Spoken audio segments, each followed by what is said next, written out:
আসসালামু আলাইকুম। এই এলাকায় বলে একটা শিয়ালের বাসা আছে, এটা আমরা যাচাই করতে এলাম এটা সত্য না মিথ্যা, তাই এই ছোট ভাইকে একটু জিজ্ঞেস করলাম। আসসালামু আলাইকুম, আপনি কি এই জায়গায় একটা শিয়ালের গর্ত আছে সেটা কি আপনি দেখাতে পারবেন? হ্যাঁ ভাই, আসেন এই জায়গায়।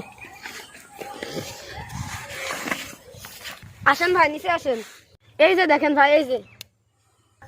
এটা কি অরিজিনাল শিয়ালের গর্ত? হ্যাঁ, আমরা অনেকবার দেখেছি যে ঢুকতে এবং বাড়াতে। ও, দর্শককে একটু দেখাই, চলেন একটু দেখেন। এই যে শিয়ালের গর্ত, এটাই এই যে শিয়ালের গর্ত। তো ভিতরে দেখাতে পারলাম না, দুঃখিত, আর দেখাতে পারলাম না। এর মধ্যে শিয়াল থাকে, অনেক মানুষ দেখে। আর আপনারা কোনোদিন দেখেছেন কিনা সেটা অবশ্যই কমেন্টে জানাবেন। আপনাদের মধ্যে অনেকেই প্রশ্ন করতে পারে, শিয়াল ঢুকে কিন্তু বাড়ায় কমিন দিয়ে, আর এইটাই হলে বাড়ানোর মেন গেট। এক দিক দিয়ে ঢোকে আর এক দিক দিয়ে বাড়াই।